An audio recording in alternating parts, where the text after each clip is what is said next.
Hi,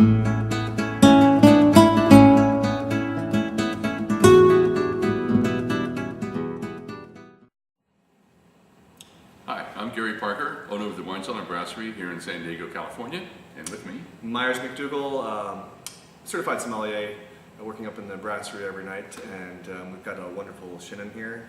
yes, a Chinon, a not oft seen wine coming to the United States. Have you had much experience with Chinon? Not a whole lot, but you know, I find that with these wines that we're doing for the March Wine Club, it's a real good exposure to some quality wines at great prices. Yeah. You know, I think the Cab Francs from Chinon and some of the Anjou Chenin Blancs, it's a close little wordplay there. So when you're buying, watch out. The red is the Chinon and then Chinon for the Blanc. But yeah, I really like them. They've got a lot to offer. So. They're very much different than what we received here, say 20, 25 years ago. Back in the day, back then they didn't really fully extract the fruit on Chinon, and they were made light. So they were lighter style reds, and they were sometimes herbaceous and a little greedy and grassy, and they didn't really go over very well. But with today's modern vinification processes, they're making them fuller and richer, and the Cabernet Franc is really popping. Yeah, competing on the international market, they've got to kind of give us that. And I see these little oak barrels here too, and this is 100% Cabernet Franc. Yes. From Chinon. So Yes.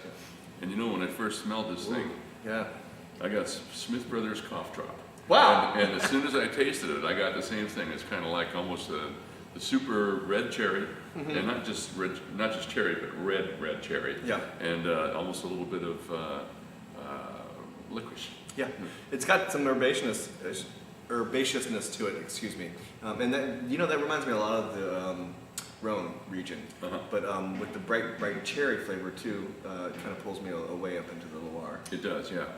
And it's kind of like what I'd consider medium in body. It's not fully captivating in the palate. It doesn't blow you away, but it's interesting and lengthy, and I like the way it sits in my mouth. And I could imagine this with some nice like pasta dishes, pork dishes, maybe even spicy ones or something like that would hold up pretty well with it. I think that's a great call. You don't always have to drink Italian with Italian.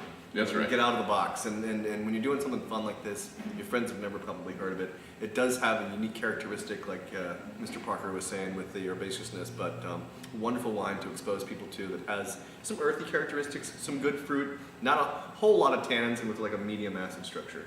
Yes, well said. And at $14.44 on a case buy, This is a drinker. I think it's an absolute winner. Yep. Yeah. Cheers. Cheers.